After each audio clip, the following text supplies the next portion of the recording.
Përshëndetje dashur shikues, mirë se vini në Agora News. Pas rreth një viti arrest në shtëpi, ish kryeministri Sali Berisha është rikthyer në kuvend pas lirimit të tij me vendim të gjykatës së posaçme. Por çfarë pritet të sjellë rikthimi i tij në kuvendin e Shqipërisë dhe a do t'i trazoj ujërat në politik? Nga ana tjetër, lind pyetja nëse Berisha ja ka hedhur një herë mirë drejtësisë apo dosjet si Gërdeci dhe 20 janari e ndjekin nga pas. Për të diskutuar për gjitha këto, ne kemi të ftuar gazetarin Anëri Bala. Anëri, përshëndetje. Përshëndetje, Bala, kolegu. Anëri, si e keni parë rikthimin e ish kryeministit Sali Berisha në kuvend ditën e sotme? Tash, para se të kaloj të dita sotme, desha të thoja ose të theksoja që kanë qenë 333 ditë të vështira me lot të vizhimi nga ana e mbështetësve të zotit Berisha. Kanë qenë 330 ditë mbushur me zjarr, molotov, 330 ditë me djegje gomash, para institucioneve, para bashkisë, kemi parë molotove të Selia PS-s, rasti i rrallë të paktën këtë vend, që sulmohet Selia një partie, po jo institucionet që drejtojnë vendin. Kemi parë një bllokim total i rrugëve, paralizim i lëvizjes qytetarëve të Tiranës kryesisht. Ka pas tentativa edhe në qytete të tjera, në protestat e tjera të kaluar, kryesisht janë marrë mënyrat nevralgjike të qytetit të Tiranës, duke paralizuar komplet lëvizjen e qytetit sa i përket urgjencave të qytetarëve ose domosdoshmërive për të lëvizur nga puna në shtëpi, për të parë fëmijët në përçerdha, në shkolla apo në përkopshte, se tani gjithë secili ose për t'ikur në aeroport për të kapur avionin, tani unë vërtet në këtë lëmin e diskutimit që të protestosh është e drejtë kushtetuese, është normale për dikë, askush nuk e ka munguar për këtë, as PS-s, as Partisë Lirisë, as parti tjetër apo një individi ose subjekti qoftë jo partijak që të protestojë. Por ama nuk ka asnjë rresht në kushtetutë që thotë që nëse kur të protestosh do të djegësh institucionin, protestosh do thotë të djegësh pronën publike, protestosh do thotë të pengosh lëvizjen e lirë qytetarëve shqiptar, nuk ka asnjë rresht kushtetutë që parashikon këtë. Prandaj dhe këto lloj veprimesh, për cilët politikanët, kryesisht të opozitës, ku flas opozitës për Partinë Demokratike dhe Partisë Lirisë, nuk duan t'u thonë qytetarëve ose i trajtojnë, gjykimin tim trajtojnë për budallë. Pra, sipas tyre, ata qytetarët shqiptar ose kryesisht të Tiranës, ku kanë qenë bllokime të tepra ose shkatrimi i pronës publike ose djegja nëpërmjet molotovit, nuk po them se ka dhe një retorik të tillë që më mirë të digjen 2 kosha mbeturinash apo një stacion autobusi apo të shpëtojë një Shqipëria nga hajduti. Unë jam dakord me këtë tezën, nuk i heq asnjë pikë, asnjë presi, por nuk jam dakord për sa kohë eliminimin ose si thuaç bllokimin, spastrimin e politikanëve të korruptuar që kanë bërë jo vetëm korrupsion, po kanë bërë allëzhveri që 34 vjet të vend po e bën spaku. Dhe nuk kemi nevojë për parti politike, të cilët nëpërmjet mesazheve të tyre, me djegje dhe molotov, nuk na thënë asgjë, po kryesisht janë aty për hallin e tyre. Për sa kohë, tema kryesore me këto 338 ditë ka qenë lironi Berishën, lironi zotin Meta. Sikurse edhe presi nga protestat e ardhshme që janë ato të partisë të njoftuara nga Partia e Lirisë, përballë institucionit që ka inkurajimin ose mbështetje më të madhe ose besimin më të madh sot në popull ose në opinion publik, që është SPAK-u. Ata kanë thritur ca protesta pranë tyre dhe përballë tyre SPAK, kështu që kthimi i Sali Berishës nuk më thot asgjë. Për sa kohë ato nuk do të presin mosbindjen politike, mosbindje civile se quhet dot për sa kohë. Po kur i dëgjon këta o Bardhi, ka diçka që të kërcet në vesh. Këta flasin për protestat e fermerëve që janë bërë në Gjermani, flasim protestat e ilegverëve që janë bërë në Francë, sepse është ngritur çmimi i naftës në X cent. Patjetër, janë bërë këto protesta edhe me drejtë. E kupton, qytetarët europian kanë protestuar, europian flas për Francën dhe Gjermaninë, kanë protestuar për sa vendime qeverie, për të cilat ata i kanë pandehur si pa drejta. Në Shqipëri ose në vendin tonë nuk kemi asnjë protestë qytetare. Kur them protestë qytetare, pra qytetarët e dinë shumë mirë se kush i ka futur duart në xhepat e tyre, e dinë shumë mirë se kush është ku qëndron problemi, flas në aspektin në të pjesa e politikanëve të korruptuar, shqiptarët e dinë shumë mirë se çfarë duhet që kjo lloj ose klima deri dje e pandëshkoshmërisë që ishte si duhet të ndryshojë, shqiptarët e kuptojnë më së miri se sot me hir apo me pahir kemi një sistem i cili po funksionon, mirë apo keq me problematikat e tij, edhe në gjykimin tim ose nga indicet që unë kam ose nga ajo që unë lexoj, të paktën në opinionin publik, mendoj se e inkurajojnë punën e SPAK-ut më shumë se sa punën e çdo partie. Pra, përballë SPAK-ut, në çdo parti i ka humbur zgjedhjet sot. Flas në raport me qytetarët shqiptar.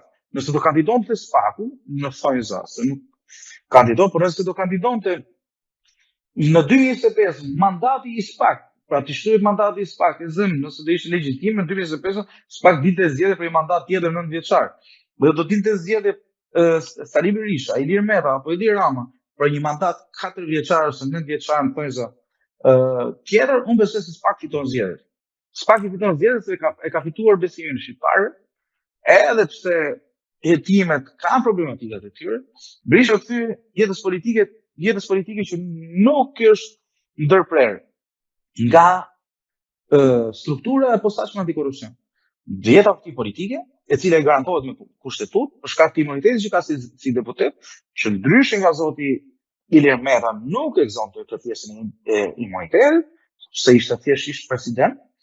Unë mendoj se jeta politike e zotit Berisha është ndërprerë nga vetë zoti Berisha, për sa kohë nuk paraqit në oficerin e policisë gjyqësore të SPAK-ut, bëri atë kriju atë libin që është antikushtetuese, sepse zotëria e mendon që është antikushtetuese, kushtetuese, gjykata kushtetuese u shpreh fare qartë që vendimi për SPAK për të kërkuar masë kufizuese detyrim paraqitje për zotin Berisha është konform ligjit dhe nuk shkel asnjë, është proporcional i kërkesat që SPAK ka kundrejt çdo subjekti që do të japi llogari para ligjit ose mendon se duhet të jetë nën hetim ose nën akuzë se ka bërë korrupsion apo ndonjë vepër tjetër penale.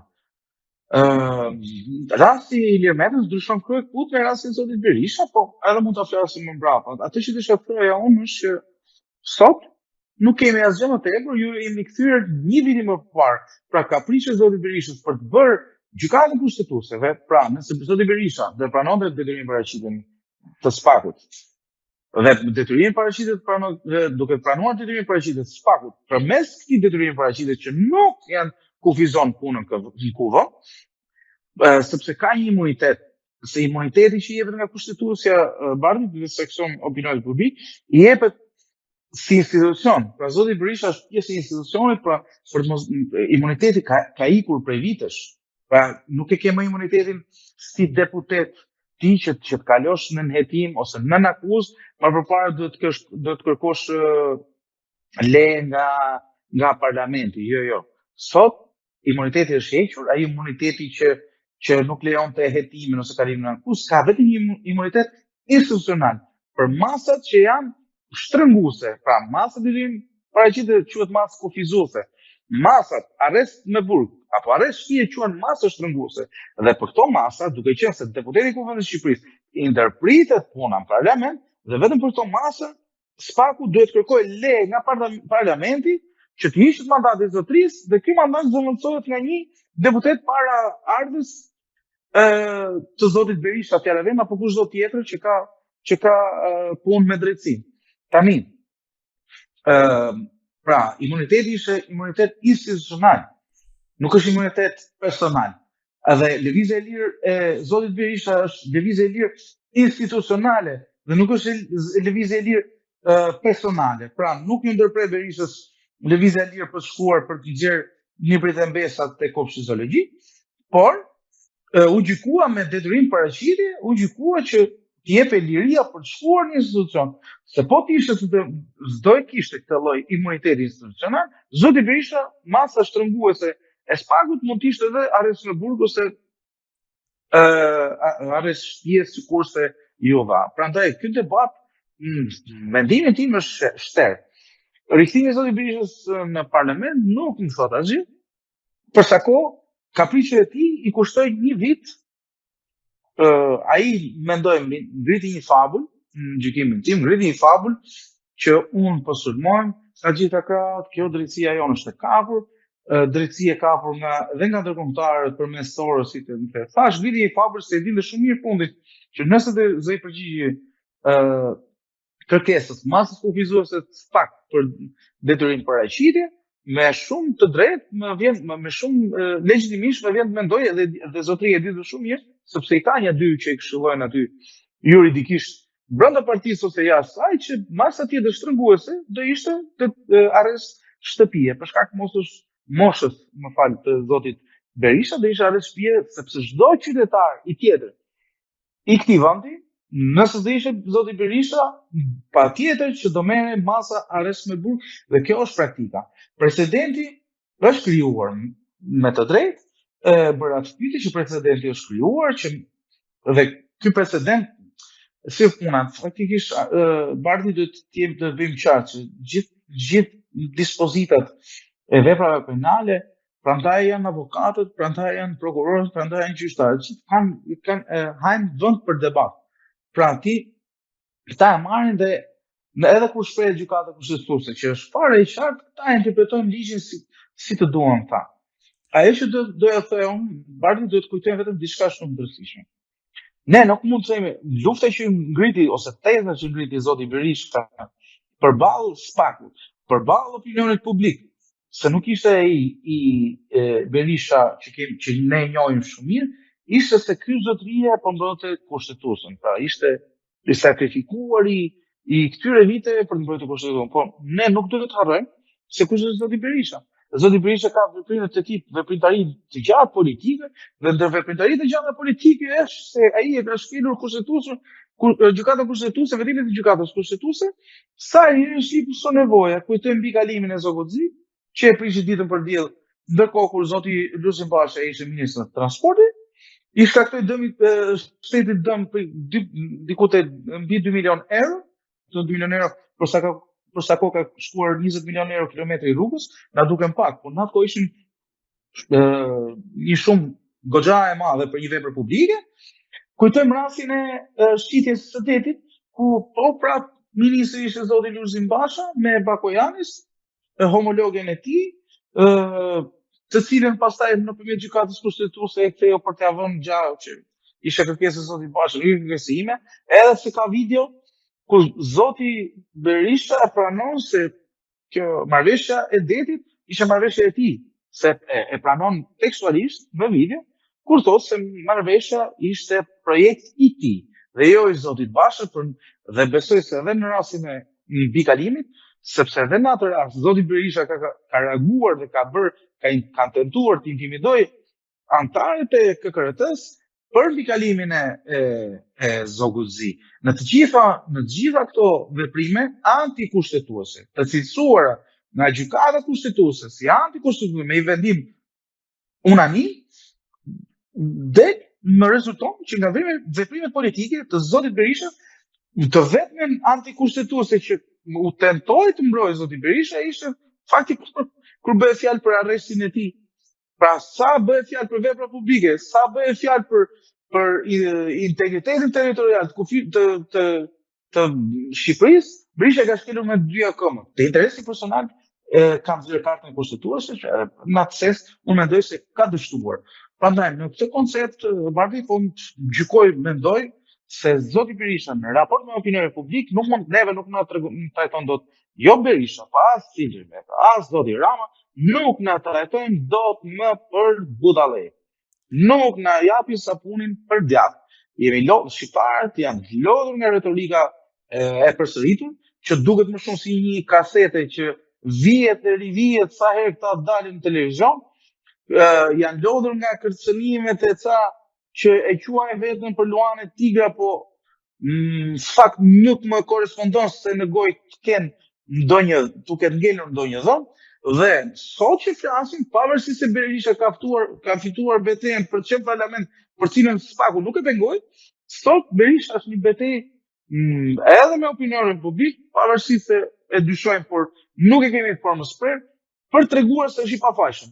Pra zoti Berisha mund të ketë fituar betejën për të vazhduar punën në parlament, por nuk ka fituar betejën që mendoj se është më e rëndësishme për të fituar pasurinë. Ai dhe familja e tij, për cilët është shpallur non grata, për gjitha motive shpallur non grata dhe nga Shtetet e Bashkuara të Amerikës dhe nga Britania e Madhe, me të cilët edhe kur ka është munduar ta revokojë vendimin me gjyq dhe me sa rezulton nga dosja e SPAK, janë paguar mbi 550.000, diku tek mbi 500.000 pound për SPAK në Britaninë e Madhe, për bërë një gjyq për ta revokuar non gratën, edhe atë gjyq e kanë humbur. Tash imagjino diku paguan një person 550.000 pound, se sa për një gjyq që ti e di shumë mirë që do humbësh se çfarë lloj pasurie mund të jetë vendosur ky zotëria ose familjarët e tij. A ka eksponent në Partinë Demokratike të cilët nuk e kanë pritur mirë lirimin e ish-kryeministit Sali Berisha, po të përmendim këtu Gazmend Bardhin, i cili para 3 vitesh e ka sulmuar egërsisht si atë dhe familjen e tij? Janë jo vetëm Gazmend Bardhi, po edhe zoti Berisha ka sulmuar Gazmend Bardhi, Gazmend Bardhi ka akuzuar rënd zoti Berisha. Mos gaboj, Gazmend Bardhi ka akuzuar për gërdecin, kurse ose i sinjanar, një nga këto, kurse zotëria ka akuzuar zotin Bardhi për ngjarjen e rëndë të Elbasanit, si vrasës për ngjarjen e rëndë të Elbasanit, dhe i ka bërë një analogji të tillë. Tani ne çfarë kemi parë të vend të Bardhi, sepse këta janë share për shtyrë e larë dhe prap janë puthur ku ka ardhur puna për xhepin e tyre, për karrigen e tyre. Këtyre po se nuk pasuria dhe pushteti, këta i gjenë gjithë mënyra për të bërë bashkë. Një parë lloj maskaresh të vend, cilët edhe pse i kanë thënë fjalën e fundit dhe akuzat e fundit njëri tjetrit, kujtojmë rastin e zotit Meta me zotin Rama, mbasi se një janarit që quti fuqiste nuk la gjë pa i thënë, dhe kur erdhi puna pastaj në 2013 shkuan Shkodër atje, firmosën bashkë koalicionin parazgjedhor. Kujtoj atëherë, mund të kujtojmë rastin të shumë raste tjera, ikjen dhe kthimin e zotit Meta nga Rama tek Berisha, nga Berisha te Rama, këtu ka pas vetëm kështu si thënë gjuhën sportive, merkato të interesave të tyre personale, jo të qytetarëve shqiptar. Ne nuk duam t'ia dimë se të kemi integritet amoral përpara jush, ne do zbatojmë qëllimet tona dhe kanë qenë fare që këto ku kanë qenë të cënuar ose të rrezikuar, këta kanë bashkëpunuar me njëri tjetrin. Janë kushtëzuar apo jo, për zoti Meta ku shkoi te Rama në 2013, të nuk mund ta themi, sepse ishte koalicion ishte pjesë e qeverisë Berisha më saktë. Por këta bëjnë gjithmonë bashkë. Tash në ka të gëzuar apo të hidhuruar në çdo parti, për të përgjigjur pyetjes, çdo kush ka egon për të qenë ndoshta kryetari i partisë ose në rastin e Partisë Demokratike, po dhe në rastin e zotit Meta të Partisë Lirisë, ka egon për të qenë kryet partisë dhe nesër pas nesër të konkurrojë përmes një rotacioni të bëhet kryeministër. Por Bardhi duhet ta kemi fare të qartë këtë muhabet, dhe do të ndajmë mirë e mirë që Partia e Lirisë është shqiptari i zotit Meta. Nuk guxon njeri të hyjë aty. Por sa ku ai nxori gruan e tij, bashkëshorten e tij, ja dha partinë dhe rimori me emër të ndryshuar, me xhaketë të ndruar, brenda ditës, dhe zoti Berisha edhe me gjithë sforcave besoj të zotit Basha për ta nxjerrë nga pjesa si thua veprimtarisë partijake, kanë dështuar dhe kanë treguar më së miri rikthimi i Berishës dhe mbajtja e Partisë Lirisë nga zoti Meta. Tani nuk ka rëndësi më u gëzuan apo i dhuruan njerëzit për rreth tij, rëndësishme është ose fakt është që zoti Berisha është kryetar dhe pronar i Partisë Demokratike, zoti Meta është kryetar dhe pronar i SHPK-ve respektive të njëri tjetrit. Dhe këta bashkëmarr duan e si të duan në interesin të personal dhe nuk ka lidhje fare me interesin publik. Gjykimi tim pastaj. Si mendoni, a ka i marrëveshje të fshehtë mes kryeministit Edi Rama dhe ish kryeministit Berisha për lirimin e këtij të fundit, po të nisemi edhe nga arritja e akordit midis palëve para disa muajsh për ndryshimet në kodin zgjedhor. Për amnistinë dhe kodin zgjedhor. Ja, për amnistinë dhe kodin zgjedhor. I kam prapë ato, po nuk besoj se ka një marrëveshje. Sepse i kam të gjithë indikatorët ose të gjithë faktet ose të gjitha rrugët të çojnë tek SPAK-u sot mardi. Pse të gjithë rrugët çojnë tek SPAK-u? Sepse SPAK-u momentalisht ka dalë nga duart të gjithëve. Është SPAK-u një institucion më me integritet, pavarësisht backgroundit, pavarësisht veprimtarisë deri tani është një institucion me integritet.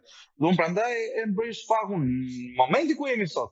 Ndoshta pas 5-6 vitësh unë jam një ndër kritikët të SPAK-ut. E kam bërë me editoriale ose krerëve të saj, ose me paktën në artikuj të ndryshëm, ose përmes portalit që botoj, por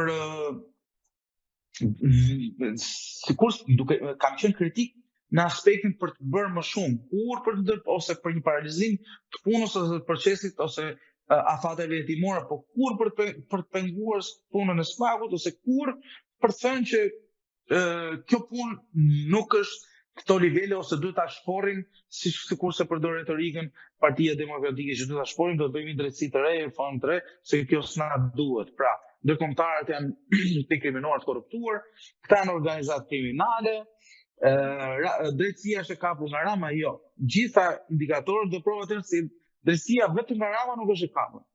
Se Rama është më i goditur, nga struktura posaçme antikorrupsion. Rama është më i goditur politikisht. Rama është më i goditur moral dhe integritet. Pra Rama sot nga SPAK-u nuk mund të thotë shqiptarëve se unë do bëj atë më të mirën për ju përsa e përket. Pra, vërtet mund ta ketë meritën Rama ose mund ta quajë Rama sikur e solli reformën drejtësi, por reformën drejtësi nuk është se i doli kundër Ramës. Reformën drejtësi po zbaton atë agjendën e saj për të cilën është votuar të bëj punën e saj, për sa kohë ti ke të korruptuar brenda apo je i dyshuar brenda apo jashtë segmenteve jashtë qeverisë, lidhura me qeverinë, mendoj se Rama është më i dëmtuar sot. E kam fakte dhe e kam thënë edhe një herë tjetër intervistë është ajo kur SPAK shën në hetim zotin Beci Bardhi. Çfarë do thotë kjo? Se zoti Berberi, mos gaboj, ka qenë subjekti SPAK dhe në telefonin e gruas së zotit Berberi u kap një bisedë midis zotit Berberi që shkruante nga telefoni bashkëshortes me zotin Benet Beci. Tani, nëse SPAK do kontrolluar nga Rama, Bardhi, Benet Beci nuk ishte pse kishte as në hetim fare. Se përveç atyre funksionarëve ose personazheve prokurorëve ose policisë gjyqësore brenda SPAK-ut, asnjë tjetër nuk ishte dieni pas asaj bisede. As Rama, as Berisha, as Meta, as kush.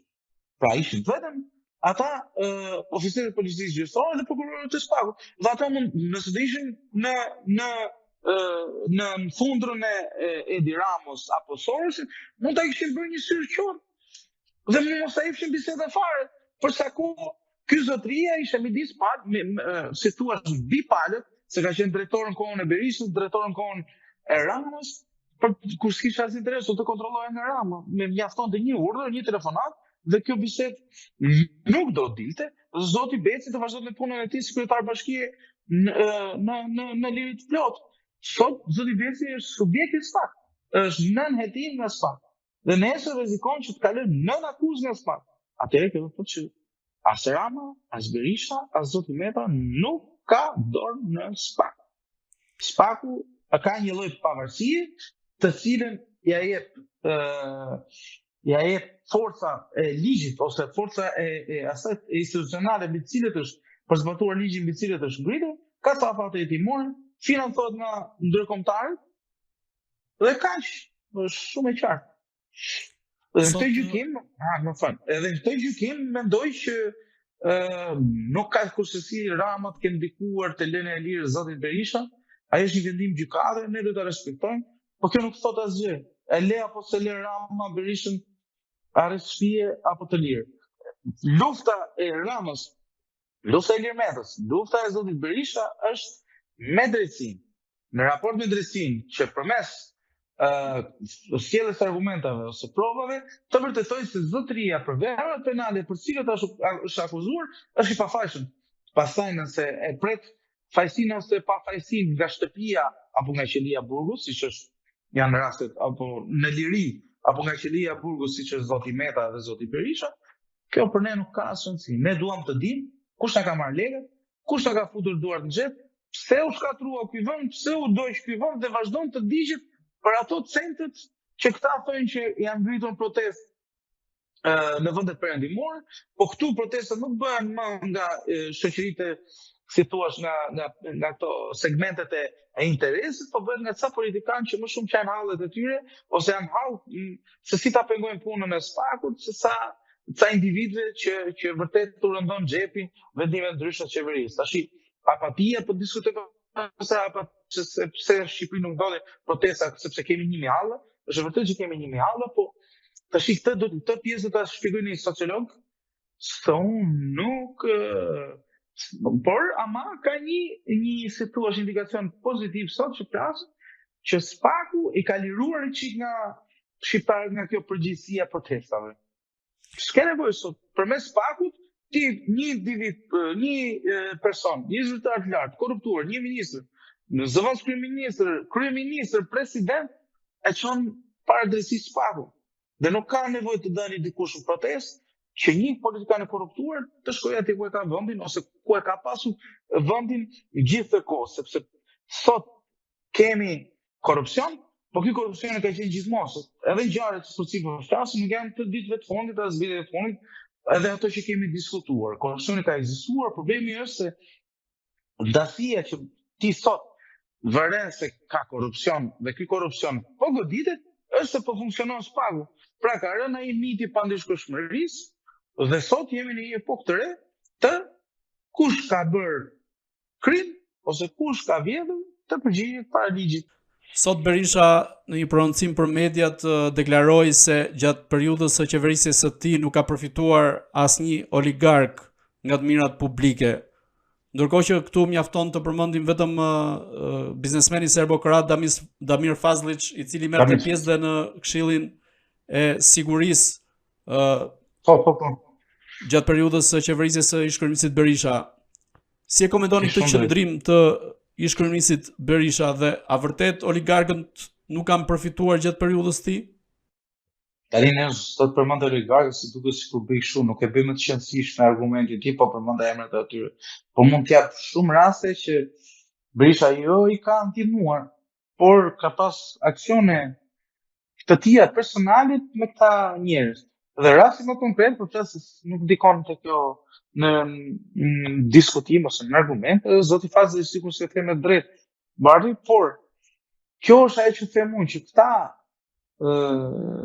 që them unë, po ka një lloj perceptimi që këta vardi vërtet e mendojnë se janë në kohën e tyre, nga që e thon për ditë, se shpif është ajo teza shpif se diçka do ngjelet, këta nga që e thon për ditë se këta janë korruptuar, këta në qeverinë e tyre s'ka pas korrupsion, këta janë qeveria më e mirë, këta kanë qenë parlamentarë më të mirë. Këta fillojnë ta besojnë, kanë hyrë në atë psikozën që vërtet fillojnë besojnë që si kanë bërë këto gjëra më. Dhe këtyre ti po ju heq një të drejtë për cilë kurse nga ana tjetër pastaj kemi qytetarë shqiptarë që e di shumë mirë se kush ka qenë zoti Berisha, e di shumë mirë kush ka qenë zoti Meta, e di shumë mirë kush është zoti Rama, dhe të gjitha veprimet apo mos veprimet e tyre politike në shërbim jo vetëm të oligarkëve, por edhe biznesmenëve që kanë qenë ca si thua biznesmen sikur çdo tjetër në këtë vend dhe janë thyer në njerëz më të pasur të këtij vendi. Por kjo nuk është ajo që më shqetëson. për sa kohë, por është kur nuk më shqetëson për një biznesmen që përmes suksesit të tij ka bërë biznes dhe është rritur, është si thua, është fuqizuar në ekonomikisht. Më shqetëson kur këto biznesmen kanë qenë projekt i zotit Berisha ose i zotit Meta apo i zotit Rama. Ku këta biznesmen kanë paratë e tyre që xhiron, ku këta biznesmen kanë pronat e tyre që i ndajnë po me këta politikanë këtu. Tani unë po bëja sot një lloj reflektimi dhe po mendoja që realisht edhe e besi fritë po ta marrin mirë qenë se sipas letrave që kemi në IDTBI apo ose çfarë kanë zgjuar pagu, asnjë nga këto politikanë sot nuk kanë një pasuri të tyre, pa një shtëpi të tyre. E diti Bardhi kush është shtëpia e zotit Meta? Që është memër zotit Meta. Sot s'ka. Pra pas ndarjes së zotit Monika, zoti Meta quhet njeri i pastret. Pra nuk ka shtëpi. Nuk ka pasuri. E beson ti që një politikan në Shqipëri, që është ndoshta në administratë është grada më e lartë e ekonomisë, si thua, i stadit ekonomik një vendi, nuk ka arritur të bëjë një shtëpi për veten e tij. Dhe sot është në rrugë të madhe. Është e vështirë për ta besuar. Po pra. Për sa, jo vetëm për shtëpi për ta besuar, po zoti Rama jeton te shtëpia e gruas. S'ka shtëpi vetëm. Jeton te me qerat para se të merrte këtë shtëpinë e gruas, që ka të gruas. Edhe zoti Rama, nëse larg qof ndat në zonën Linda Basha, sot Linda Rama, përfundoni pas 3 dhe zoti Berisha mes ndjenjën time ka shitur në shtëpinë e vjetër atje te rruga Portuzi dhe përmes asaj do mbi fond kredi ka marrë të shtëpinë që ka sot te rruga Mustafa Matoiri. Pra këta njerëz që kanë mbi 20 Berisha dhe Meta kanë 34 vite pushtet, zoti Rama ka 26 vite pushtet dhe nuk arrin dot të bëjë një shtëpi. Si mund ta shpjegosh? Si mund të thosh dalësh ti para opinionit publik, ti thua se unë kam punuar 34 vite për ju dhe unë vetë që jam më i paguari në këtë vend, vetë nuk arrit ta bëj dot një shtëpi. Si mund ta mendosh ne, unë e ti, se këta do na sjellin prosperitet dhe zhvillim. Dhe si mund të shpresoj unë që sot mund të jem beqar, mund të jem i ri, mund të jem i dashuruar, të krijoj një familje, të jetoj këtë vend dhe të kem mundësi që të bëj një shtëpi ku të fush kokën. Po sa kohë se kam bërë dot këta? Na do të ju? Me çfarë të ardhurësh? Pra, ajo që desha të thoya që nuk ka lidhje me shtëpitë e këtyre se fabulën që këta nuk kanë shtëpi, unë nuk e besoj. Fabulën që këta s'kan prona ose para, unë nuk e besoj. Po këta Bardhi kanë jetuar përmes këtyre, kanë fuqizuar familjarët e tyre, është ajo që thot Amerika ose TBSH apo Departamenti i Shtetit, që këta kanë fuqizuar familjarët e tyre, miqtë e tyre, biznesmen për rreth tyre, pushtetar apo këdo të cilët kanë paratë e tyre në biznes, në për vila, në për hotele, kanë pra këta jetojnë në për hotelet, cilët kanë paratë e tyre, këta hanë bukë në restorantet, në cilat kanë paratë e tyre, këta jetojnë ose flenë në për resorte ku kanë paratë e tyre. Këta bëjnë biznes ose përfitojnë lek nga biznesi me paratë të biznesmenëve që kanë qenë askushi dhe sot përmes ndikimeve politik janë bërë ato që ne quajmë oligark. Pra këto paratë kanë, problemi është se s'kanë asgjë me letrave. Nuk e marrë një qenë se këta s'kanë bërë asnjë ligjërisht, nuk kanë bërë asnjë korrupsion. Prap e vlerësoj se këta janë të parë. Pra këta nuk duhet të konkurrojnë, nuk duhet të kandidojnë në 2025, vetëm se janë të aftë. Sepse zoti Berisha ka qenë pjesë e sistemit, zoti Meta ka qenë pjesë e sistemit, zoti Rama pjesë e sistemit, 26 vjet, çfarë ka bërë zoti Rama? 12 pushtet, çfarë ka bërë zoti Rama?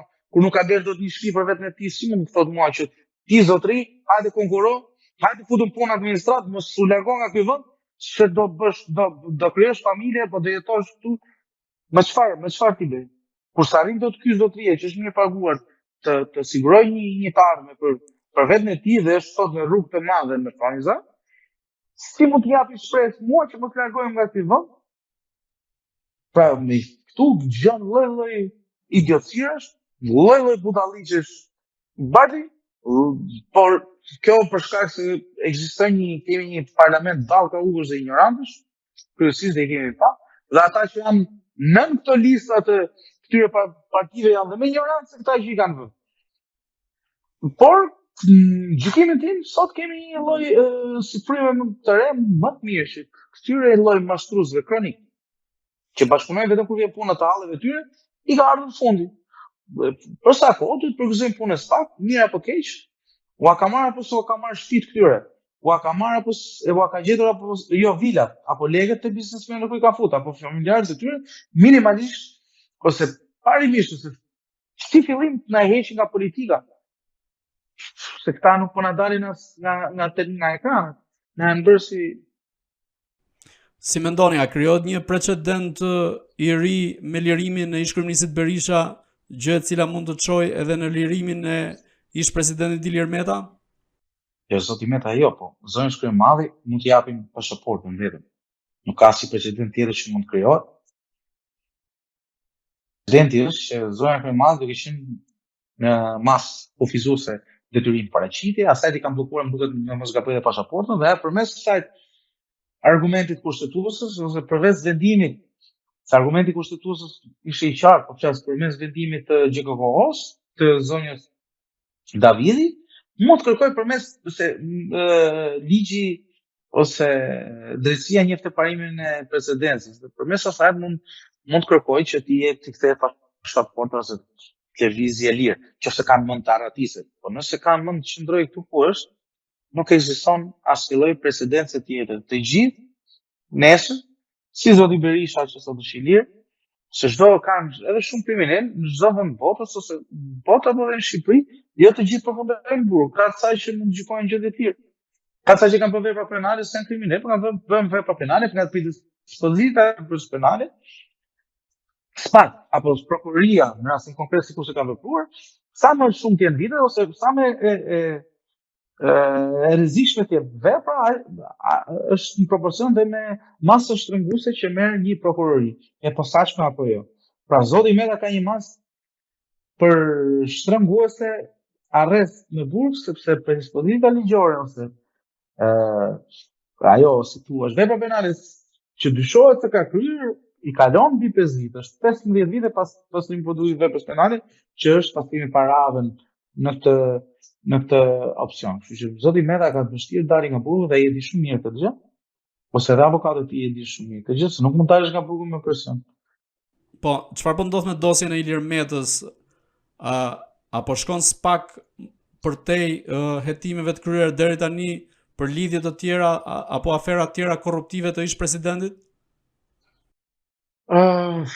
Ato janë tani një dosje tash ka një ndoshta nga veprat para sa marrëveshun, bardhi mund të ketë bashkim dosjesh për vepra të ndryshme, por janë raste të ndryshme këto që përmendi.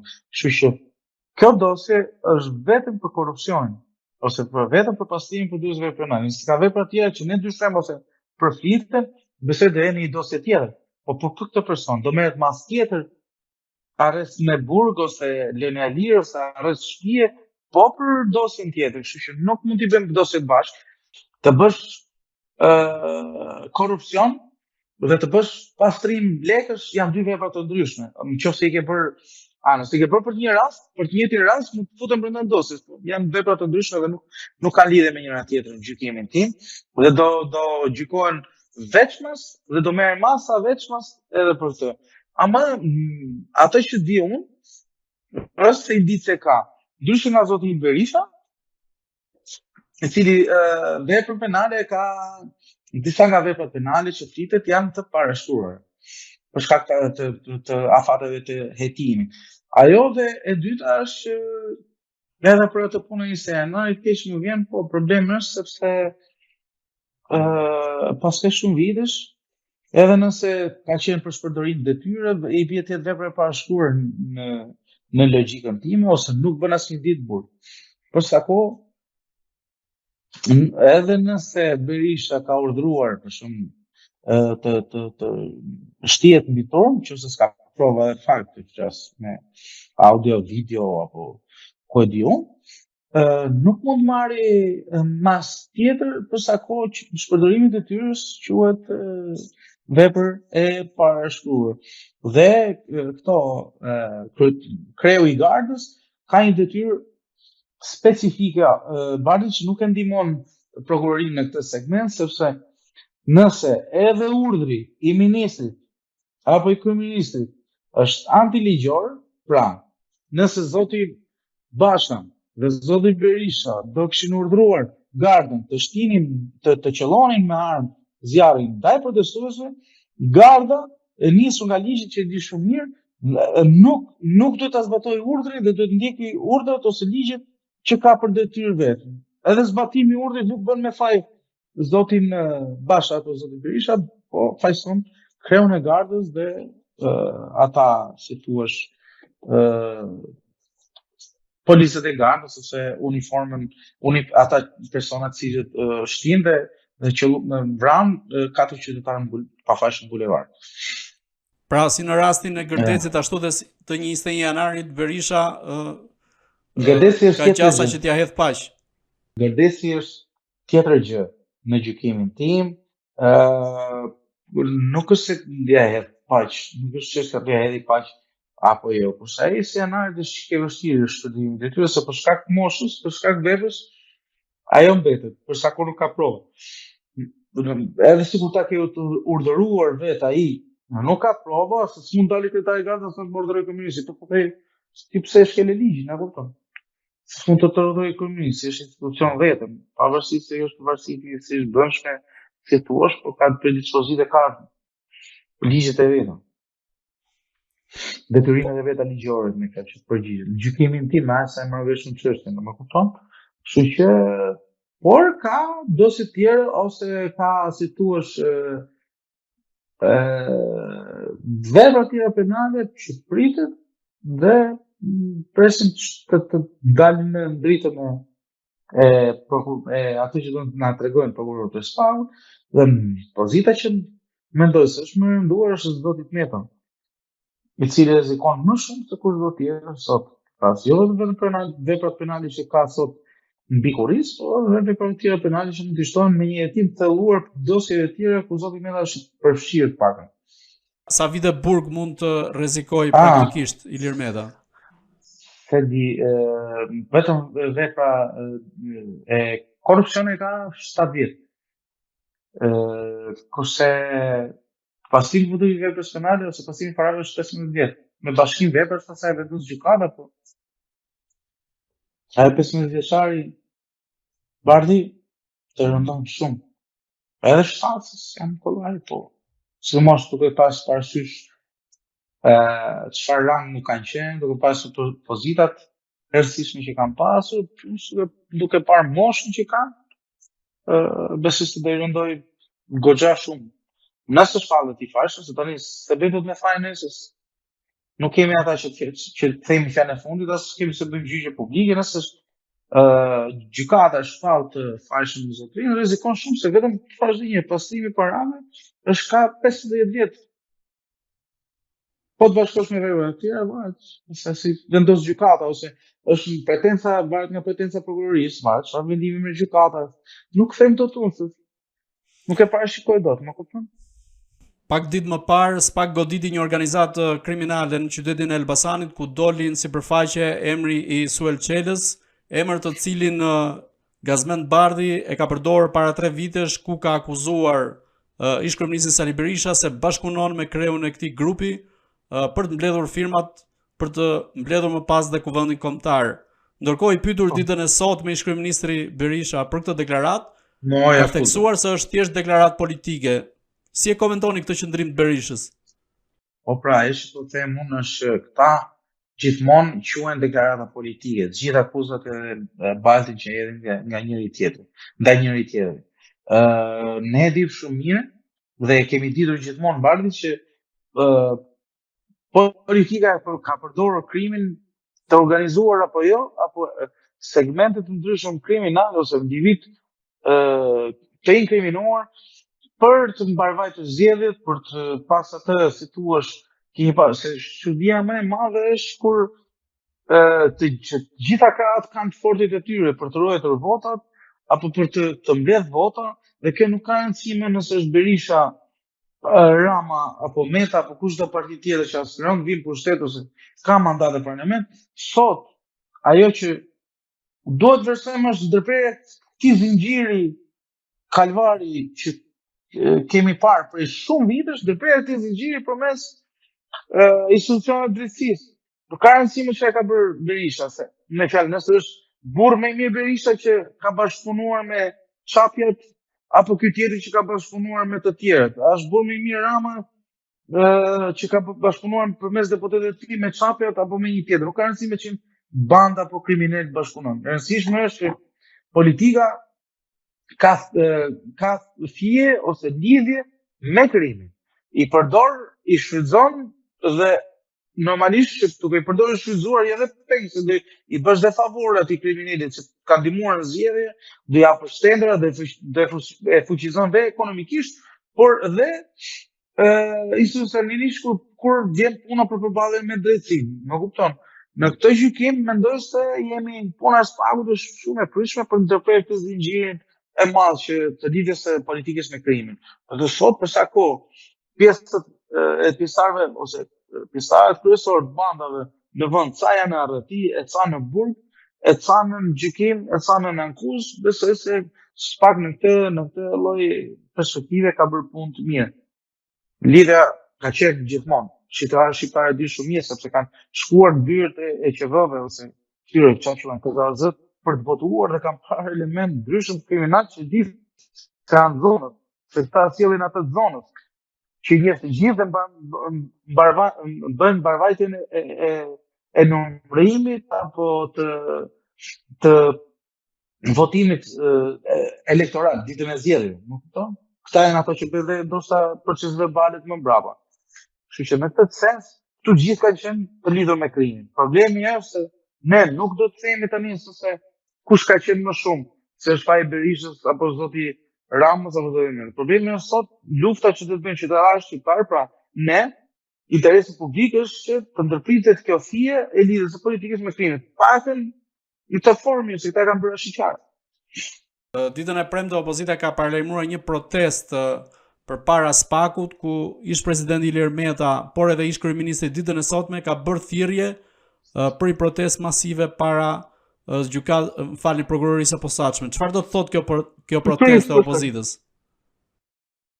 Unë mendoj se janë drejtën e tyre të protestojnë, por kur proteston për krimet e tua, besesin në opinion publik do dështojnë. Do dështojnë për sa kohë ti do të ballafaqohesh me ligjin, mirë apo kesh dhe shkosh atje. Ti nuk mund të lejizosh një tuf militantësh. Populli nuk e se si t'ja mbushësh mendjen se ti nuk je i korruptuar duke bërë një protestë para dyerve të Spakut, ose nuk besoj se kjo do të sjellë lirinë e askujt, as vendimin final të gjykatës GKK-s. Në këtë gjykim, në gjykimin tim, këto janë protesta dëshpëruara që nuk do sjellin rezultat. Po edhe po sjellin rezultat, janë rezultate që këta pretendojnë pretendimi që kanë qenë tani se fabula që kanë ndërtuar ka është se janë arrestuar liderët e opozitës dhe lironi unë që deri në prag zgjedhje.